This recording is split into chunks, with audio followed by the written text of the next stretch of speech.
一个女人穿越古代，却赶上了大灾，为活命，只好拼命抱紧恩人的大头，利用前世的物资空间，带领家人发家致富，吃皇粮。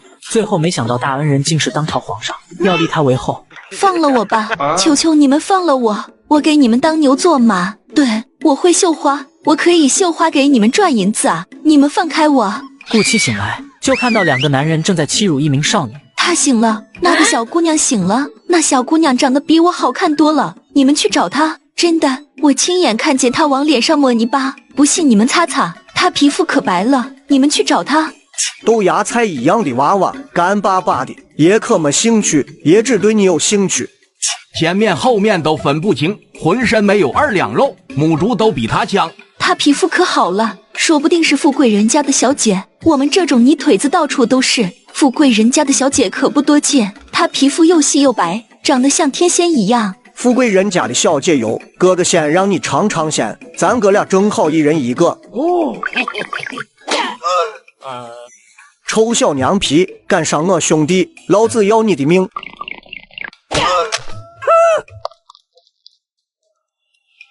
这是个真实的世界啊，真不是做梦，这是天崩开局啊！不行，得赶紧去找点吃的。扶着墙走了一段，犯了低血糖，脑袋一阵阵眩晕，不得不蜷缩起身体，窝在墙边休息。小姑娘，你怎么了？你从哪里来？你家人呢？我叫顾琪，是梧州人，今年家乡闹旱灾，跟着家人来荆州讨生活，路上家人全饿死了。梧州是原主全家遇害的地方。你接下来有什么打算？如果没有地方去，我带你去县衙问问，县里有专门收容无家可归的人。顾七立刻摇头，那种地方也就饿不死，他有一身本事，想在异域时空活下来也不是什么难事。能先借点钱吗？走吧，先带你去买点吃的。四哥，我刚去县学找你，他们说你去李家吊唁了，还好在这里遇到你，出大事了。刚衙门贴出公告，说居虎眼要绝地了，县令让大家赶紧撤离清河县。怎么会？居虎眼才修建不到3年，怎么会？听说上游的齐州连下了10几天大雨，县城大人忧心居虎眼，查看之下，发现居虎眼主体部分裂开几条缝，最多3日就会绝地，让大家赶紧逃命。县城大人是从水部下放来的，水利上的事最精通，他说的一定没错的。难怪大街上世界末日一般，穿越到这里不足1天，什么狗屁倒灶的事都遇到了。果然人生没有最狗屎，只有更狗屎。衙门已经派人去各村通知了，县学的先生和学生也都散了，咱们也赶紧回去吧。哦，这马是徐叔送给咱们家的，给咱们路上驮东西用。边说边一眼接一眼瞟顾七，忍不住问一句：四哥，这是哪家姑娘？顾七娘子，路上捡的。捡的，要带回咱们家吗？不等谢战回答，又冲顾七笑：我是他弟弟谢五郎。你赶紧去买粮食和盐，还有雨布，常用的药也买些。对了，还有桐油也要买1桶，我送他回去就赶车来接你，快去。马上颠簸的厉害，顾七这具身体太弱，跑一阵就觉得头晕眼花，心肝肺都要移位了，没2下就晕过去了。这是谁家的小姑娘？这是怎么了？饿晕了，她叫顾七，全家都饿死了，我给救回来了。哟，小模样生得真俊，不像穷苦人家的孩子。小姑娘一张小脸可真招人喜欢，咱们家留下她吧，怪可怜的。谢家3辈子没生女娃，谢战给捡了个小姑娘回来，大家都十分好奇。老四，快抱她进来，你大哥在大槐树下议事，让你一回来赶紧去。谢战应了一声，把顾七抱进高师的房间，放到床上，又急匆匆地出门。谢战到了槐树下，一群人正凑在一起商量往哪个方向逃命。四郎快来，你去年跟着先生去游学，到的地方多，你快说说，咱们往哪个方向跑合适？居虎眼最多3日就会决堤，咱们清河附近只有武陵县有几座土山，3日路程能到达的其他地方地势都低，那咱们就去武陵县。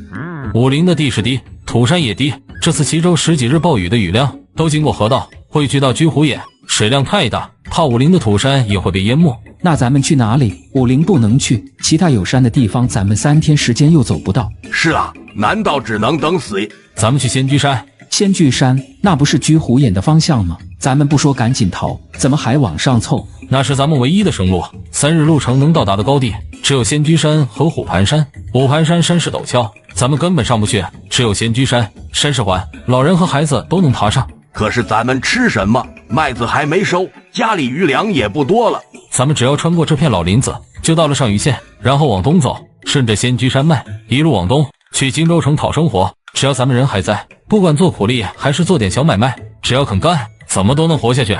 穿过老林子，村民们纷纷抽泣，祖祖辈辈都没人敢去老林子，都说那里什么蛇虫虎豹、山魈鬼怪都有。老人们还说那林子里的树都会吃人，去了就是死。不能去呀，那就是个吃人的林子。咱们人多，村里还有走过镖的叔伯兄弟，未必走不出去。何况林子里野菜野果丰富，能节省不少口粮。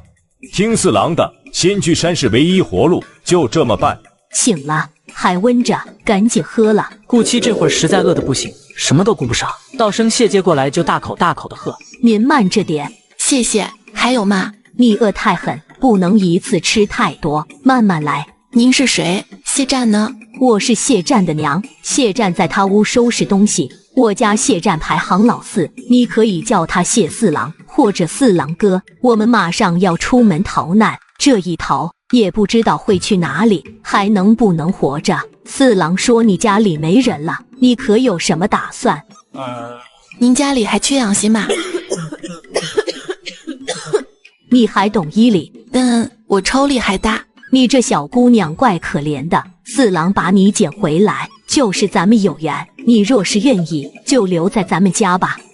愿意。人刚穿越就赶上了大灾，还好抱紧了恩人的大腿，利用前世的物资空间，很快就过上了单身小富婆的日子。最后没想到大恩人竟是当朝皇上，还要立他为后。老二老五你们俩回来了，买了多少粮食？就2斗，人都抢疯了。还好我去的早，后面粮铺掌柜就不卖了，人家要留着自家用。2斗就2斗吧，家里还有半袋子糙米，半袋子杂粮，红薯还有些，省着点也能吃一段时间。盐糖呢？买到了没有？还有雨布，这个也得买。盐买了2斤，糖1斤，桐油也买了1桶，油布就买了7块。娘的，真黑，1块就涨了10个大钱，简直是黑店。有什么办法呢？这时候了，有用的东西比银子重要。行了，别抱怨了，快去收拾你的衣服被褥。高氏在屋里听得皱起了眉头，看到顾七大眼睛忽闪忽闪看他，叹了口气问：怕不怕？不怕，怕有什么用？灾难不会因为你害怕而不来，躲不开就勇敢面对吧。真是初生牛犊不怕虎。好了，干活去吧，帮我把铺盖卷了，搬到外面的驴车上。醒了，拉拉，过来。顾七娘是吧？过来帮着烧火。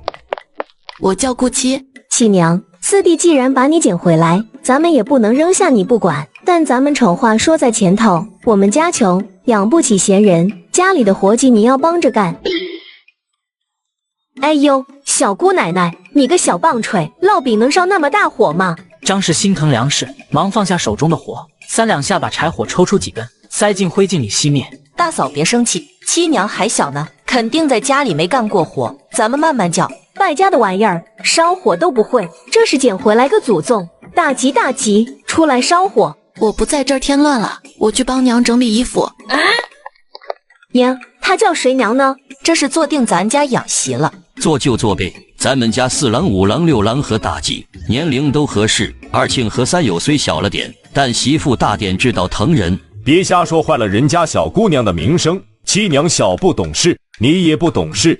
谢大郎站在大槐树下，举着手中的铜锣敲得震天响。村民们听到锣响，陆陆续续过来集合。大家有车的拉着车，没车的背着硕大的包袱，或肩扛着麻袋，扶老携幼，哭哭啼啼的聚拢了来。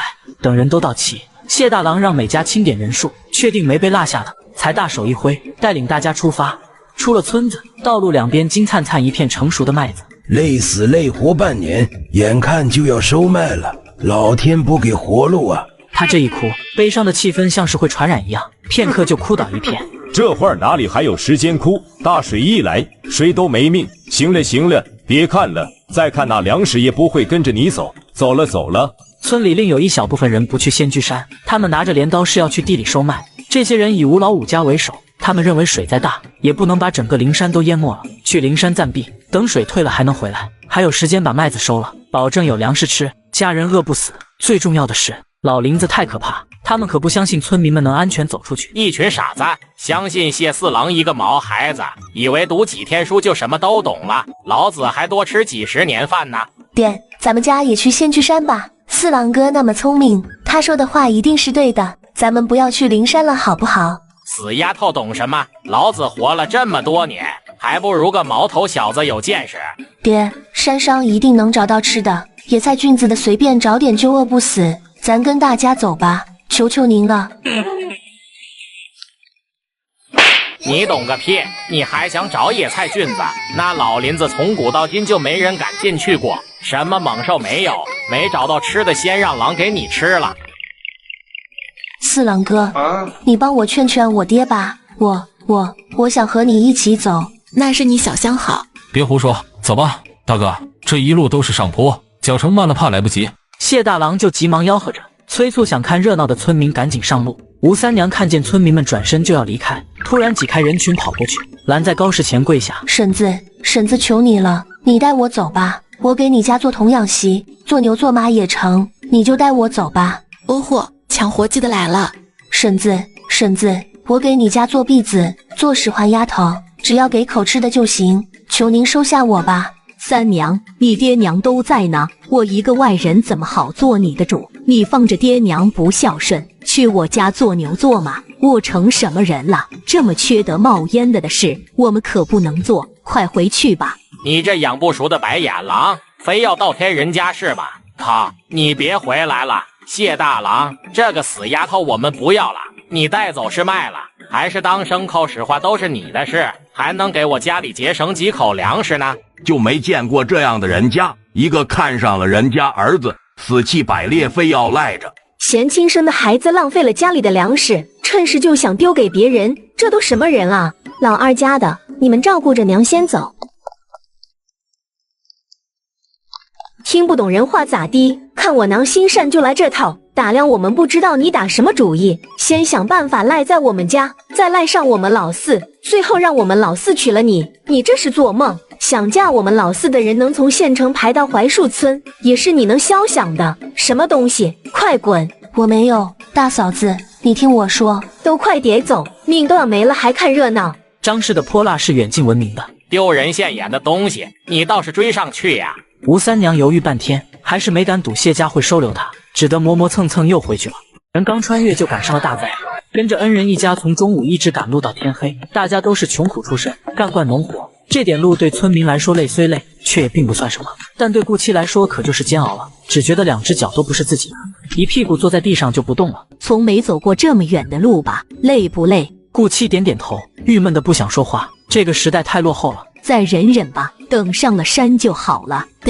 这一路上跟着谢家人一起走，他也算把谢家人都认了个遍。谢家人丁兴旺，而且明显的阳盛阴衰。谢大郎总共兄弟6个，小一辈又生了谢大吉、谢二庆、谢三友、谢四余4个，清一色都是男娃。另外加上谢大郎、谢二郎、谢三郎3个媳妇，以及谢母高氏，还有顾七这个捡来的，老老小小共15口人之多。脚上起泡了吧？得挑破才行，等明天磨破了更疼。顾七自然也知道，答应了一声，走到谢大嫂张氏面前。大嫂，有针吗？倒霉孩子，事儿真多，等着。七娘别介意，大嫂其实人挺好的，相处久了你就知道了。我知道，刀子嘴豆腐心嘛，我懂。哎呦，七娘可是个明白人，大嫂就是纸糊的老虎，看着凶，心肠可软了。张氏拿着一根针走过来，虎着脸，没好气的道：谁说的？我刀子嘴刀子心，心肠比铁还硬。炼化的铁。谢家人都笑起来，气氛一时轻松起来。第二天天刚蒙蒙亮，谢大郎就叫醒众人，催促着赶紧收拾收拾上路。谢大吉手里拿着2个馒头，递给顾七1个。顾七犹豫着接过，道声谢，却有些啃不下去。他可以不洗脸，但不刷牙实在难受的要人命，更何况想到大家一早上解决完生理问题，也没见谁洗手，都是直接上手吃东西。怎么没胃口？没胃口也得吃，不吃饭可走不动路。虽然你是个姑娘家，咱们家挺稀罕的，但你看看，咱们都背着东西呢，走不动了可没人背你。叫声五哥听听，走不动的五哥背你。高氏一双眼好像什么都能看穿，便说道：这人啊，经历的艰难多了，就什么都不讲究了，只要能活下去，什么都顾不上，能有口吃的，饿不死就行，别说没漱口，用脏手拿东西吃，就是发了霉了，被老鼠野狗啃过了也得吃。大家一听才明白过来，张氏瞪他一眼，一把夺过他手里的饼。不吃算了，矫情个屁！当家的给你吃，累死累活只吃一个馒头怎么能行？我吃还不行吗？多大人了，跟个孩子置气！我不吃，给孩子留着。张氏哼一声，把饼子收回去。谁也不给了。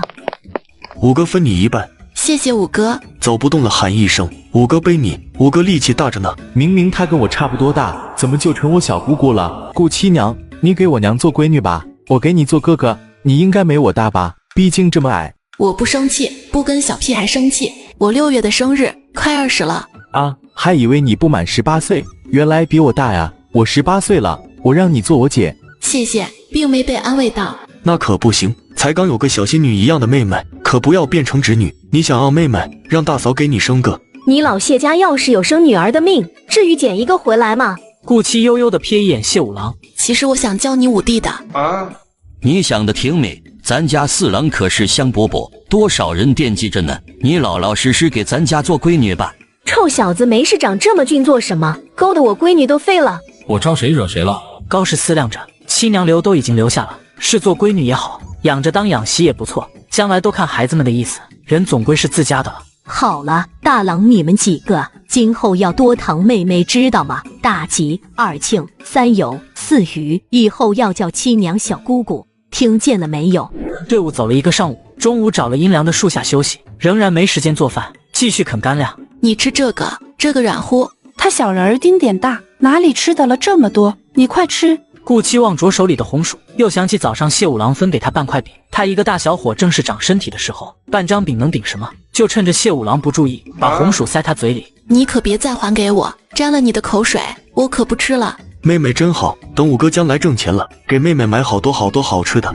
咱们的脚程太慢，距离仙居山还有2天的路程，咱们才走一半路，得加快速度了。这已经是最快的了，大家伙都累得不行，总不能不休息赶路吧？人会受不住的。是啊，老弱妇孺走不快，总不能丢下不管。大家带的东西太多，舍弃一部分吧。四郎说的对，像桌椅板凳、瓦罐泥炉这些都丢了吧，只留下必须的东西就行。村老们相互看看，也只能这样了。有的人家可不好劝说啊，让各家当家的劝劝吧，东西和命总得舍一头。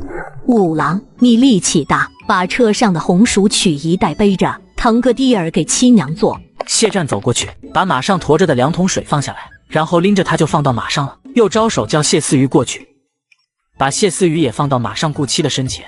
顾七刚骑在马上舒坦一会儿，队伍里就响起孩子的哭声。我不走了，不走了，我走不动了，我要歇会儿。是老张家的孬娃，这孩子被他奶奶给惯坏了。徐氏看了他一下，示意冷着脸的张氏。孙氏缩缩脖子，才想起来孬娃是大嫂张氏本家侄子，孬娃的爷爷和张氏的祖父是堂兄弟。我的乖孙，听话，再走一会儿就到了，听奶奶的话，等到了地然，奶奶给你蒸米糕子吃。我不走，我不走，我现在就要吃米糕子，你给我做，现在就给我做。乖娃啊，这可不是闹脾气的时候，大水快来了，咱们再不快点走，可就被大水冲走了。小崽子事儿就是多，不走就让大水给你冲走。我走不动了，我要骑大马，我也要骑大马。他大姑，孩子实在走不动了，你看能不能让我家孬娃也骑一会儿马？这才第2天就闹着走不动了，咱们这抛家设业的，今后还不知道要在路上走多远，以后怎么办？你看孩子这么小，也真是遭罪。你是他大姑，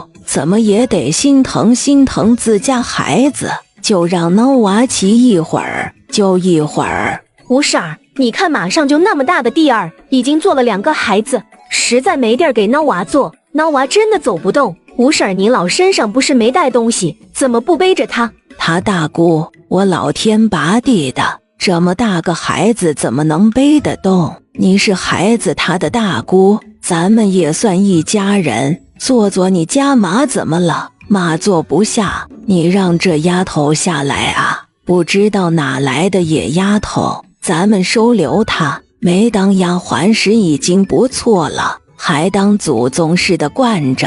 这女人穿越古代，就赶上了大灾，抱紧恩人大腿后，就成了谢家的团宠。但很快就有人看不惯了，还好有谢家人帮忙出气。原来打这主意啊！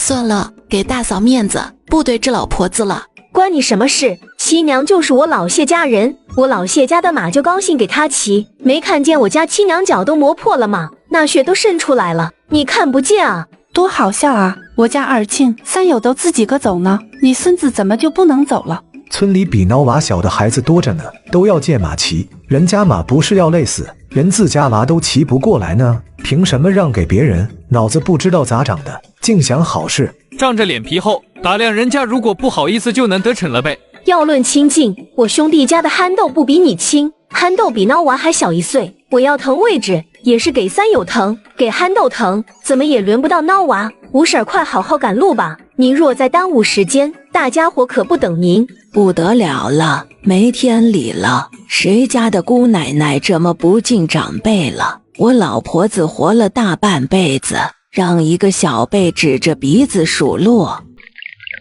大姐，你也太不懂事了，不就让个外人下来，让你侄子骑会马吗？多大的事儿，还惹你五婶哭一场。怎么就听不懂人话呢？娘俩一对不讲理，糊涂成什么糊涂？我看就是装糊涂，仗着脸皮厚欺负人罢了。村长他媳妇那是好惹的，就是个母老虎，以为仗着亲戚就敢瞎胡惹，他是嫌命长。孩子也给惯得不像话，孬娃这孩子有这样奶和爹，这一辈子都毁了。娶媳妇可得睁大眼睛看清楚，娶一个糊涂虫，可就祸害3代子孙。张氏的爹娘都在后面看着这一幕，原本不好说什么，但孬娃爹指责他们闺女，可就忍不了。老七，你给老子滚回来！带着你那糊涂老娘滚回来！人老谢家的马，想借就借，不想借就不借。再叨叨耽误大家赶路，别怪大家不客气，扔下你一家不管。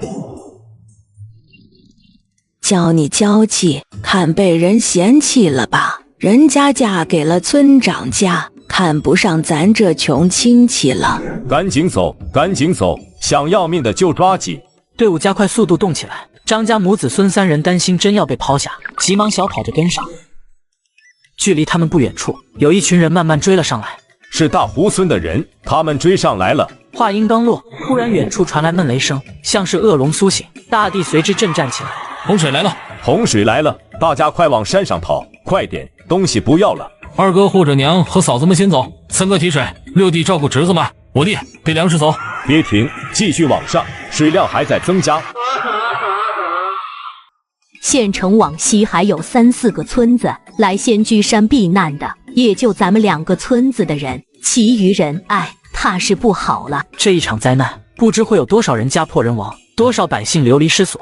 仙居山外，还不知是怎样一副人间炼狱的场景。虚虎眼才修建3年不到，当年荆州王拿着朝廷拨的100万两白银，着力修建居虎眼，耗时4年，称一夫10万，劳民伤财，却经不起一场暴雨。娘的，要说没有偷工减料，鬼都不信。不缺吃不缺穿，贪那么多银子也不怕生儿子没屁眼。老二住口，什么话都敢胡咧咧。事情已经发生了，有心也没用，忧思伤身。你要先顾着自己的身体。听3个人谈话，顾七才知道，原来这次洪灾不是天灾，而是人祸。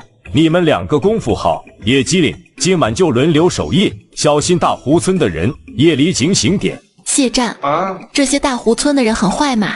小孩子别问太多。大湖村风气不好，村里都是偷鸡摸狗的混子，什么坏事都做得出来，咱们得防着他们。顾七点点头。大水下来那会儿，他们可是把老弱都抛下了，那里面可是有他们的父母妻儿，粮食他们没舍得扔，却把亲人都扔了，可见都是些自私自利的人。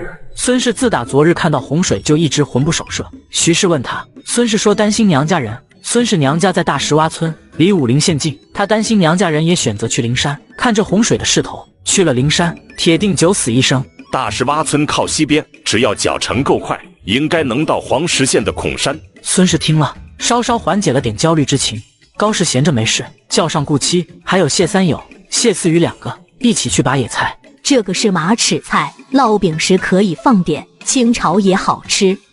马齿菜性寒，您脾胃虚寒，尽量少食。你还认识野菜呀？不是，你怎么看出娘脾胃虚寒的？娘您脸色萎黄，少气懒言，双手时常冰凉，还少食痰多，这都是脾胃虚弱的表现。小丫头还真懂医理，这些说的都对。你家里是行医的？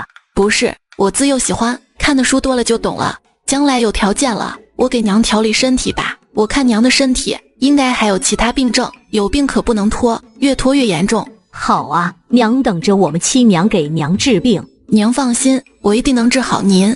娘俩个正说得欢，打对面走过来3个人。哟呵，熟人呐！3人竟然是在县城破院中的3个人：络腮胡、猥琐男和那少女。女人望着顾七，眼神充满嫉妒。看吧，我就说她很好看，都怪你们2个笨蛋，连个10来岁的小丫头都搞不定。这2天给你练了死吧，再敢掐老子把你没腰子力气！臭丫头，原来你躲槐树村了。不过就算你躲槐树村也没用，你弄瞎了老子一只眼。今儿个不给老子磕几个响头，再赔老子一只眼，老子跟你没完！怎么的没完？说来我话没说完就被高氏一巴了，给藏身后了。你们是大湖村的，咱们乡里乡亲的，可不兴血口喷人。我家孩子才多大，能有多少力气？别说弄瞎你的眼睛，就是想打你一巴掌也够不着啊！这女人穿越古代到谢家也才2、3日，家里上上下下都把她当一家人维护，这种温暖的家庭氛围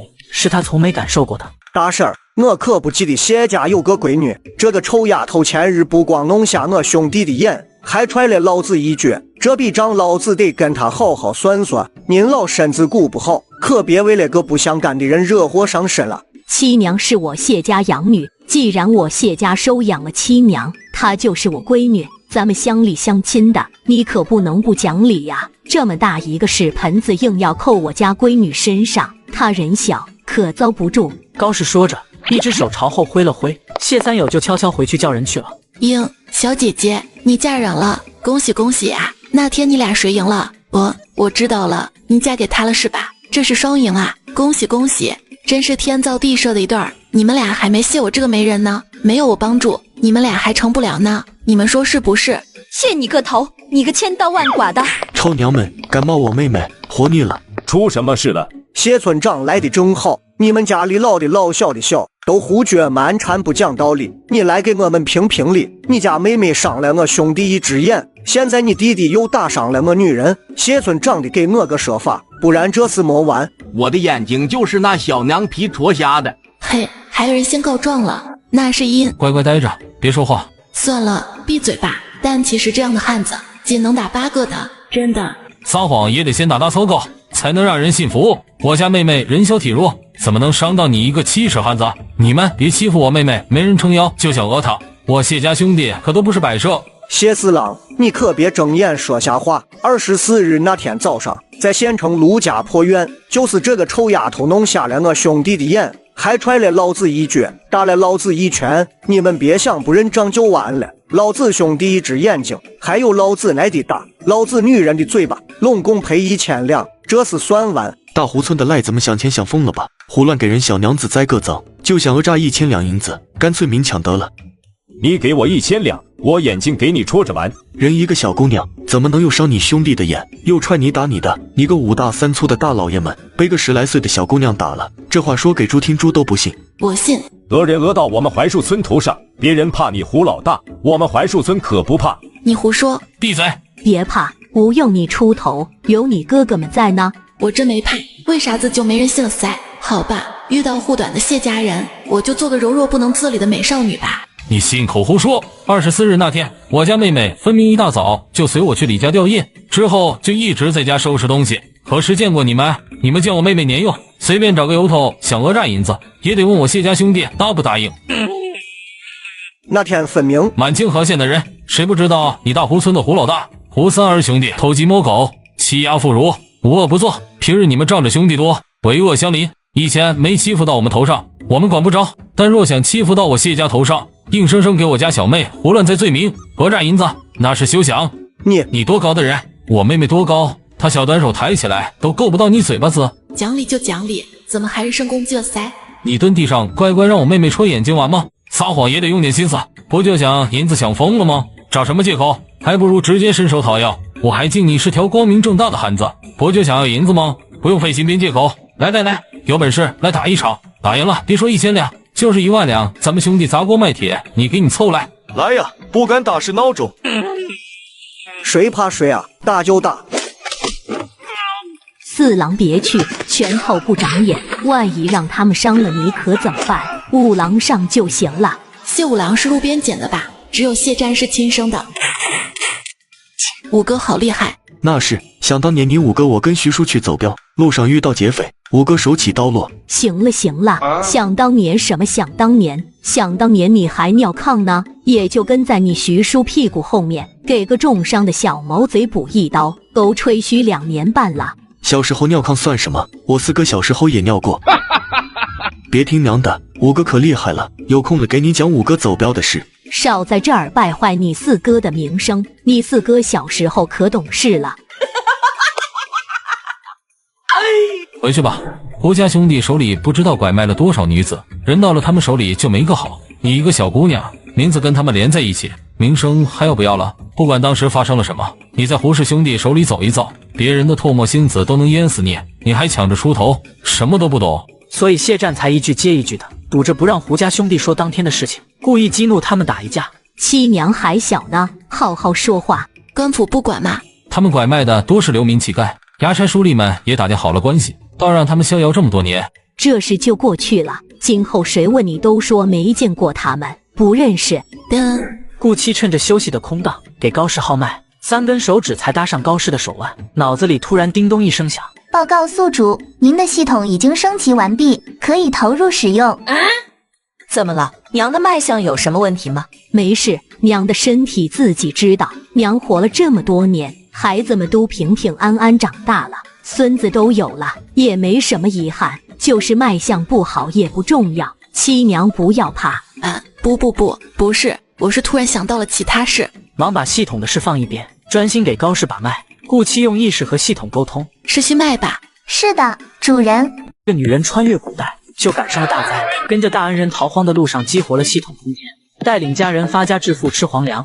最后没想到大恩人竟是当朝皇上，要立他为后。顾七再给高氏面诊，他头发枯黄干燥，面色淡白萎黄，唇色泛白起皮。娘平日是不是时常容易困乏出汗，心悸失眠，有时候还会眩晕？是呀，我们七娘看得真准。娘可是有大出血的经历，失血导致血虚，血虚而致气虚，气虚日久不能生血，加上脾胃虚弱，日积月累，久病虚耗，就越来越严重。前些年没少在镇上大夫那里开药，一直也没大好。七娘可有办法？娘的病这些年都成了全家的心病，娘身体不康健，咱们也跟着时时悬心。可以治，等出了老林子，我写个方子，咱们找个药铺抓药，吃个半月左右就能改善，然后注意营养和休息，慢慢调养就好，彻底了。宿主，你把脉不够仔细，还有问题没看出来哦。顾七一愣，系统有扫描功能，不会出错。手一伸，3根手指又搭高氏手腕上了。怎么的了？可是有什么不妥？顾七摇摇头，闭上眼睛，细细分辨高氏的脉象。时有时无，虚有无力，是虚脉没错啊。不对，顾七3根手指稍微用力压下，脉象细弱无力，节奏极其不整齐，时快时慢，时重时轻，艰涩不畅。虚脉之下又显沉涩，是气血瘀堵吗？是的。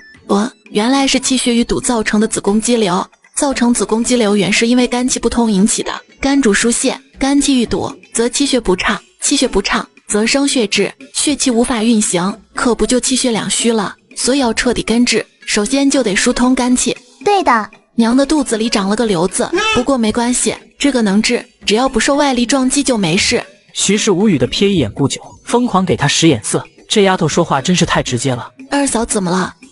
不用担心，这病不算难治，娘肚子里的瘤子应该有些年头了，虽然它比较脆弱，但你看这么多年不都没事？放心，只要不受压迫和撞击，一时半会儿出不了问题。等出了老林子，我能治好。更担心了怎么办？还不如不解释呢。没多久，寻找水源的人也回来了，说这溪边不远处就有一条溪流，溪水清澈，可以饮用。娘，我去溪边洗洗澡，顺便洗点衣服。娘有什么需要洗的吗？不用，溪水凉，女儿家别用凉水洗澡，洗洗手脸得了。让你4哥5哥陪你去，别让大湖村那些坏种逮着机会作妖。4郎5郎，你们陪七娘去溪边。好嘞。怎么了？我想洗澡，还想洗头洗衣服。洗头可以，洗澡想都不要想，荒郊野外的，谁知道附近有没有藏着眼睛？大湖村的恶狼们虎视眈眈呢。我也知道啊，那么凶干嘛？想想还不行嘛。其实更想刷牙，可是没有刷牙的用具，没牙刷也没牙。以宿主所处的环境，可用的牙膏配方有4种，其一，柳枝、槐枝、桑树枝，接水熬膏，舒姜汁、细辛末、川穹末即可。顾七大喜，那他是不是可以做牙膏售卖？想着今后数银子的场景，顾七就忍不住开心。妹妹，你咋了？可别发疯呀！你要真想洗澡，不如等天黑了，让嫂子们给你挡着再洗，可千万别发疯啊！指不定想到什么好事呢。牙膏是什么？刷牙的膏子。是呀，咱们做了牙膏，再做些牙刷配套卖。对了，谢战、五哥等进了林子，你们帮我打头野猪吧。咱们先用野猪毛做牙刷，看看好不好使。野猪那东西可凶了，可不好打。不过妹妹想要，再危险也要试试。四哥也不叫一声，还想要野猪，怕是想屁吃，猪尾巴都没有。顾七畅想着将来挣大银子的情景，心里美滋滋，正做美梦，就没看脚下，一个打滑，惊呼一声就栽水里了。双手下意识的乱抓，只觉得抓到了个什么东西黏腻腻的，细看之下，不由大叫：爷，是大鱼！快来，快来，这里还有，快来帮我堵着。人家运气可真好，一样都去溪边打水，怎么人家就能抓到鱼，咱屁也抓不到？是我妹妹有福气，我妹妹不小心摔一跤，那鱼自己就往怀里扑，拦都拦不住。这是我妹妹妻娘，我有妹妹了，我妹妹又好看又有福气。好像谁没有妹妹似的，我也有妹妹，10年前就有了。你妹妹能有我妹妹好看？妹妹想到什么好事了？说出来咱们都高兴高兴。我突然想到以前看过的一个做牙膏的方子，等咱们安定下来，就把它做出来卖，一定能挣大钱。哎呦，你个小皮猴，怎么弄的这是？快快，老二家的，快给九娘找身干衣服换上，待会着凉了。你们俩怎么照顾妹妹的？你们自己倒是干干净净的，不管妹妹，净顾着自己贪玩了。是我没留心，下次一定看好妹妹。娘，不关他们的事，是我没站稳刷了。幸亏你年龄还小，要是再大一点，这么湿漉漉的一路走回来，名声还要不要了？你是小娘子，以后可不能这样了，听见了没有？到底是自家人就是偏心，别人都只能喝口汤，人家碗里的肉都冒尖了。想吃鱼啊？小溪就在那边，您老派您家孩子也去捉几条呗，到时候想怎么吃就怎么吃，咱们绝不眼馋。哪来的野丫头？谁教你这么跟长辈说话的？也没见您老多懂理呀。快把鱼汤给娘端过去，一会凉了。七娘是我老谢家孩子，有意见冲我来，甭想欺负我家孩子。我好歹是你婶子，你就这么跟我说话的？您老还是知道您是长辈，可有没有半点做长辈的样子？这女人穿越古代，跟着大恩人一家逃荒，短短几天内在谢家感受到了前世从未体会过的自亲人的温暖。我们家捉来的鱼，让你吃是念着相亲的情分，不让你吃谁也说不出来什么。给你分肉还分出毛病来了，就只有鱼汤，想喝就喝，不想喝别挡着别人。张于是看到村里人都用爱喝就喝，不爱喝就滚的眼神看他，端着半碗鱼汤走了。给了村里就是村里的了，想自家多吃多占，先前就不用充什么大方。我家的东西想给就给，不想给就不给，不喝给我拿过来。你呀，跟个泼皮老货计较什么？没得让人说你牙尖嘴利，对你名声不好。我要名声那玩意儿干什么？不能吃不能喝的。娘知道我是什么人，家里人知道我是什么人就行了。嘴长在别人身上，爱怎么说就怎么说，反正不当着我的面，敢当着我的面骂我，我就骂他。落个泼辣的名声，今后怎么找婆家？大嫂难道不泼辣吗？不是也嫁出去了？所以说是我眼光有问题喽。这孩子就是个话题终结者。第二天出发前，谢大郎让大家每人拿根棍子，用来赶草里的蛇，也充作武器。咦，大哥，让大家停一停，这里有雄黄石，磨成粉能驱蛇的。这就是雄黄石，要怎么用？把它磨成粉就能驱蛇了。雄黄石还是一味药材，药堂都收的。能卖钱？它就是一块能卖100两。你也得能带走才行，别做梦了，这东西死沉死沉的，带多了走不了，过驱蛇虫就行了。这附近的大块雄黄石挺多的，别人都是找一些小的方便携带，顾七则是专门找大的，趁人不注意都收进空间了。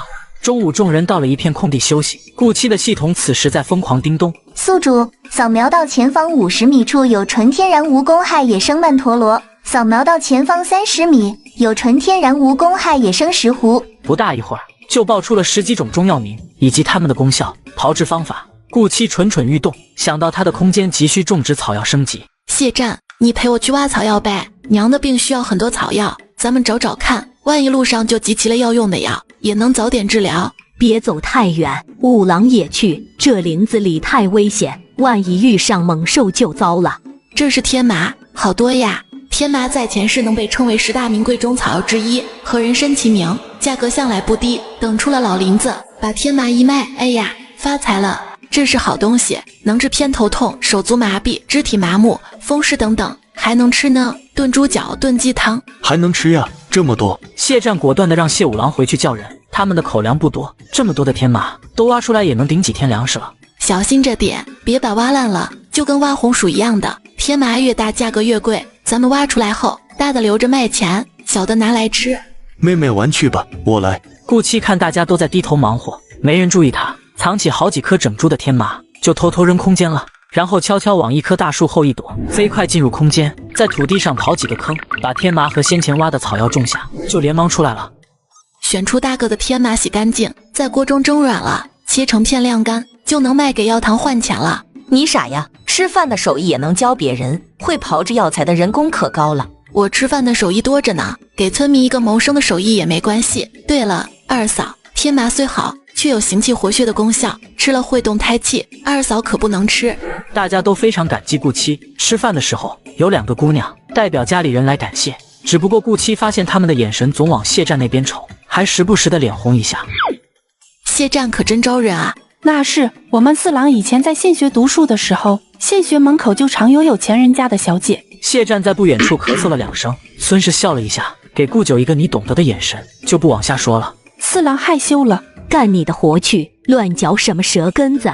我们七娘真厉害，又聪明又厉害，还这么漂亮，怎么办？娘舍不得把你嫁出去了，这么好的小娘子，一定得留在咱们家里。所以呢，当然是肥水不流外人田了。七娘说说看，你看中了家里哪个？只要你看中了，娘就给你定下来。娘，我不要做肥水，可不能反悔。这话可是七娘你先提出来的，人无信而不立，可要讲信用啊。我觉得谢占就挺合适的。老四的主娘可做不了，娘这边是没问题的，只要老四答应，你就是老四的养媳了。矜持点吧，小姑娘家的。咱们家老四脸皮薄，七娘别介意，等你们相处时间长了，老四肯定能看到你的好。来世是这些，三哥也不知道你穿多大鞋，也不知道合不合脚。给我编的。草鞋穿着不舒服，你先将就着穿，等出了林子再买布做鞋。不用等出林子，这生过几日就做好了。顾七更惊讶，原来高氏手里的也是做给他的。顾七只觉得一股热流直冲眼眶。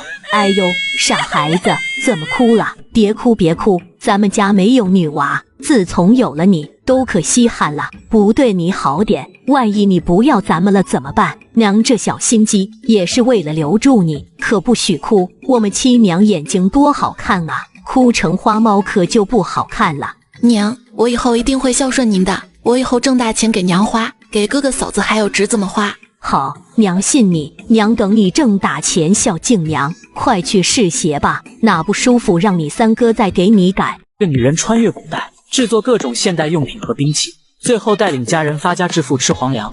三哥能不能给我做个被子，就是喝水用的那种？兄啊，要什么样式的？普通的就可以，能盛水就行。等咱们抓到了野猪，还得请三哥再做几个牙刷，到时候咱们一人一个，就可以刷牙了。牙刷是什么样的？先做好手柄，这地方要装上猪毛，反正就是这样子。具体怎么做，我也不知道。好，这个不难，能做。三哥会不会编背篓？我想要个背篓，林子里有好多草药，我挖了都没地方放。三叔做的背篓可好了，咱们家里的箩筐、筛子、背篓什么的都是三叔做的，镇上的人都特意跑咱家来买。救命！求求你们救救我！臭婆娘，快跟我走！别以为槐树村的人能救你，大湖村的事，他槐树村还管不着。放开我！你这畜生！救命啊！求求你们救救我！我男人死了，他们想欺负我，求求你们救救我！谢村长，您一定要救救我！我公婆男人都让大水冲走了，他们欺负我一个寡妇，您要不救我，我就要被他们糟蹋死了。谢村长可别听这富娘子的挑拨，这可是个狠人。我是被你们这些畜生拐卖到这里的。谢村长，不管他是买来的还是怎么来的，现在都是我大湖村的人，我们带走我大湖村的人，不需要经过你槐树村的人同意吧？我不走，谢村长救我，我回去就没命了。谢战，救救他吧！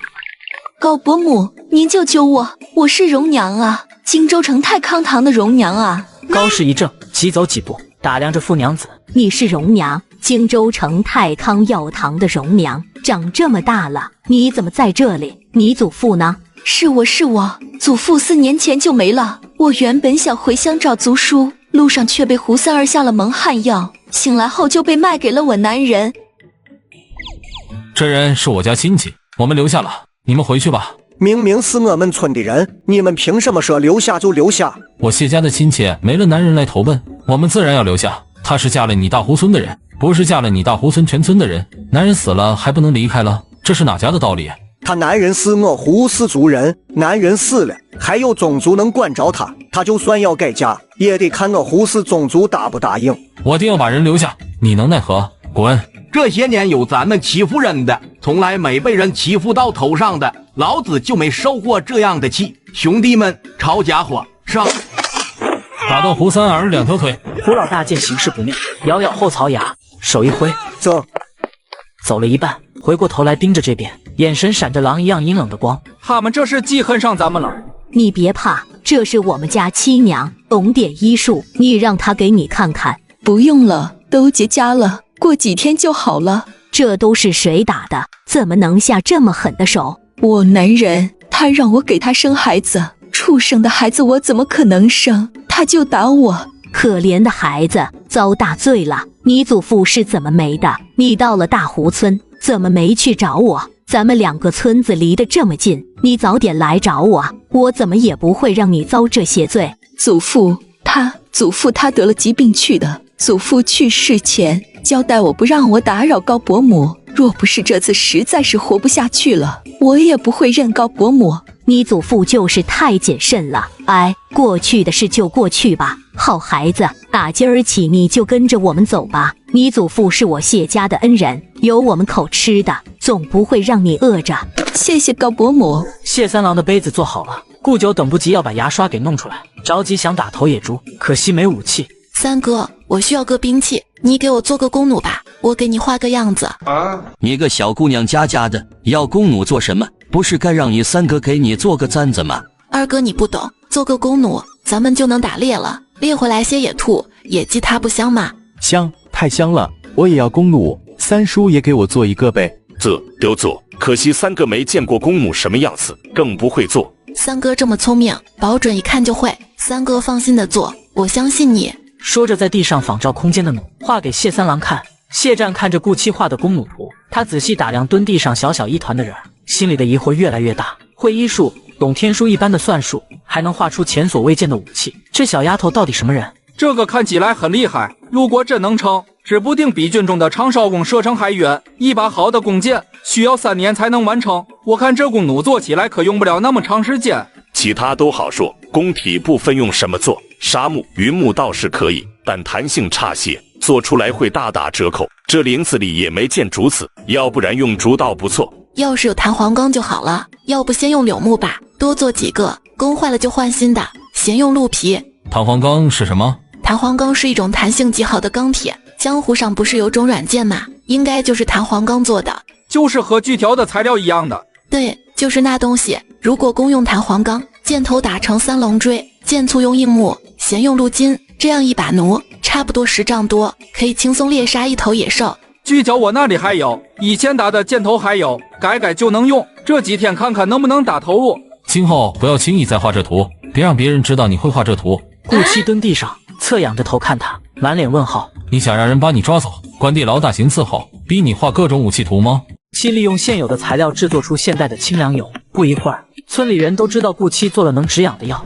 等张于是送回来的时候，清凉油就下去了一大半。这是药，不是吃的，多大的脸能一下用掉这么多？屁股上都抹也用不了这么多啊！他大姑，你真是神了，怎么就知道抹屁股了？你不知道，挠娃去拉屎的时候，那蚊子嗡嗡嗡的都来了，能我满屁股蛋子给咬的，小山包似的。别说，你家捡这野丫头做的这什么油，还真好用，抹上就不痒了。顾七目瞪口呆，这什么奇葩人啊！想到清凉油被他拿着给闹娃满屁股抹就不好了，今后还怎么往脸上抹？哎呀，瞧我这人，我家闹娃平时也不讲究，拿完屁股也不知道擦干净了没有，那屁股蛋子脏兮兮的，这要怕是也没办法往脸上抹了。这么着吧，小丫头要不再做点儿，这个就让我拿回去用的了，也免得你们膈应。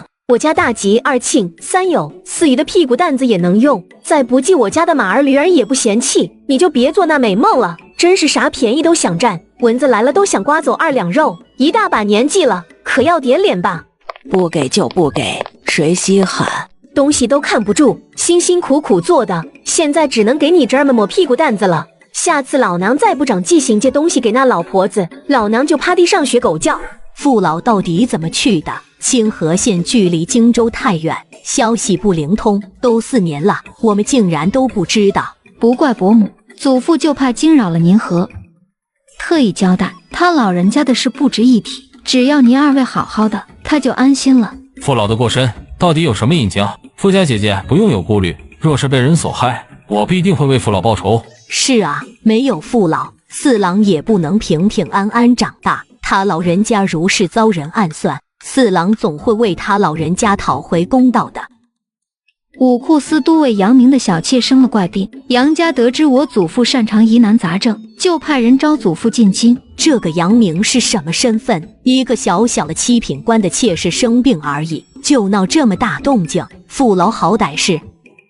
杨明是杨顺的哥哥，杨顺过继给了大内总管杨直。祖父不想跟杨家扯上关系，就称病拒绝了。结果没过多久，就被人告发卖假药害死人命，关进大牢。没2天就传出了畏罪自尽的消息。父老就是太耿直，眼里揉不得半点沙子。过刚一折，你就安心在谢家待着，总有那么一天，四郎给你祖父报这个仇。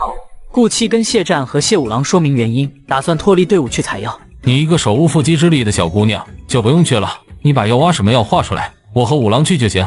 很多草药长得都很像，看起来差不多，实际药性相悖，还是我去保险一点。正好陆阿牛也想去碰碰运气，看能不能猎到鹿，就说跟着一起去。4人跟谢大郎说一声，就准备出发。万一你们找不到队伍怎么办？要不然我们就留在原地等你们，不好让大家跟着等。放心，我认得方向，咱们一路向西走的，只要不偏离方向，就能找得回来。没走多远，久违的系统的声音响起来。扫描到偏北方向80米处，有1000年野生人参1株，800年野生人参2株，500年野生人参4株，200年野生人参3株。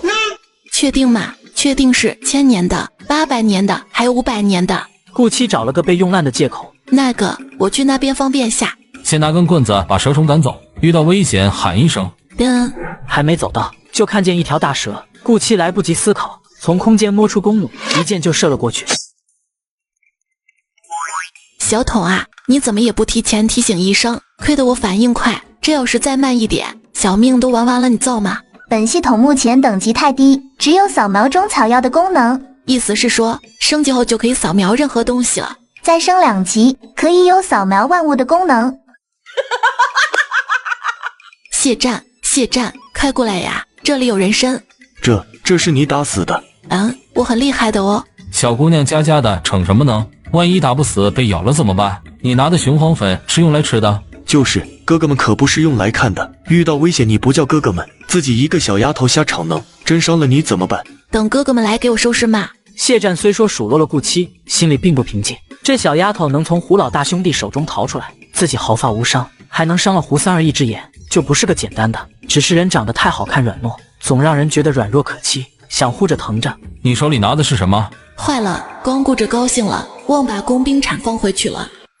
捡的，在那边捡的。谢战看向他手指的方向，难道有人进来打猎落下了？这东西看起来做工精良，一般人怎么会舍得把这种东西落下？难道是遇到了危险死了，才把这东西丢下了？再仔细打量2眼顾七手里的工兵铲，手柄处干干净净，仅沾染了一些浮土。若是被人落下，在林中风吹日晒雨淋的，缝隙里总要有些泥垢，不会这么干净，除非是才落下的。好家伙，这东西看起来很好用的样子，一边这么锋利，能当刀使，另一边还有锯齿，还能当锯子用不成？里面还有锥子，这把手还能缩短，一边这么锋利，还能当刀使，好东西啊，好东西！陆阿牛像是发现了新大陆，秒变拆家小能手，没几下就把工兵铲大卸8块，看看螺丝口，再把拧开的地方重新拧上，再拆开仔细观察螺丝口，眉头皱得死死的。怎么了？有什么问题？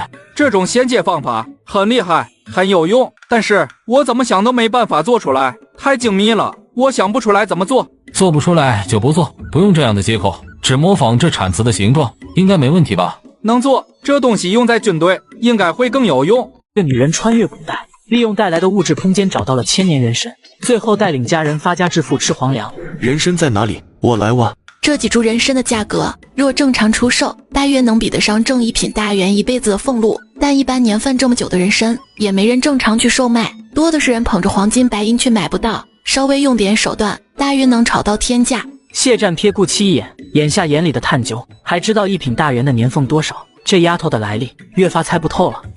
真的假的？这件事不许说出去，不许到处吹牛乱说话。知道，我又不傻。给我的，不，我不要，这是七娘发现的，我就帮着包粮下土。百年人参难寻，就算不卖钱，自己收着也能备不时之需。拿着吧，等找到安家的地方，你和陆叔还要买房置地，花钱的地方多着呢。那还得麻烦七娘先帮我收着，我也不懂炮制，我怕我会给弄坏了。天色也不早了，几个人就决定返回。顾七，你到底是什么人？什么人？就一个小孤儿啊！七娘回来了，快让七娘看看，七娘会医术。